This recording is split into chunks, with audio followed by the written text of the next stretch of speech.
What about, I was horrified yet again. How many times does Scott Morrison have to disappoint me? Backing McGowan and that insane border closures over in WA. The Prime Minister, who should have tackled this 2 years ago and challenged it in the High Court, is going, oh, no, let WA be a separate state. This bloke has destroyed Australia's credibility and Australia's integrity, in my opinion, James. Well, I just think that it's a pretty unfortunate move that he made here, because if you look at the way the rest of the community and the rest of the country is going on this, they're very clearly in favour of WA opening up. Even polls in some news outlets, not all of them, but some news outlets in WA are now saying, no, that 5th of February opening should have been stuck to. You look at the business community, they wanted to open up. You look at millions of Western Australians, they wanted to open up. For Scott Morrison to back in McGowan and go further almost than Labor, and to certainly go further than the AMA, which is a very far left lobby group, and said, no, they should have opened up on the 5th. He should have said, well, they should have followed the medical advice. It shows just how scared, I think, Scott Morrison is of losing seats in WA that he desperately needs if he's going to hold government. Rita? But it's not leading. Rita?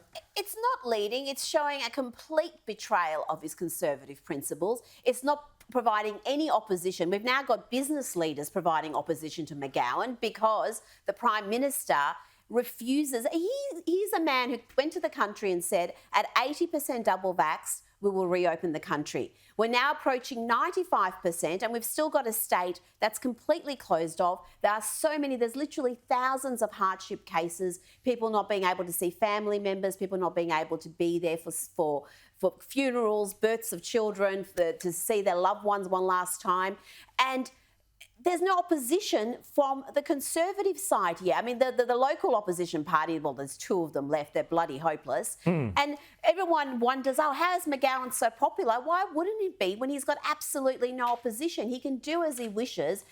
Quite an amusing headline to the West Australian, I think it was, where they showed McGowan aged about 80. Here we go. Finally, WA opens. I mean, they're taking the mickey out of him now. As a leader, when they start taking the mickey out of you, James, you've got trouble. Well, it's pretty interesting to see the West Australian going down this road, because it was in, I think, September 2020. I think we might have that front page too, where they had McGowan all done up like an old-time carny, and they said it's our Westralia Day. So they went from backing McGowan in every step of the way, and you have to wonder just how much certain major media and business figures in WA are behind this shift in media.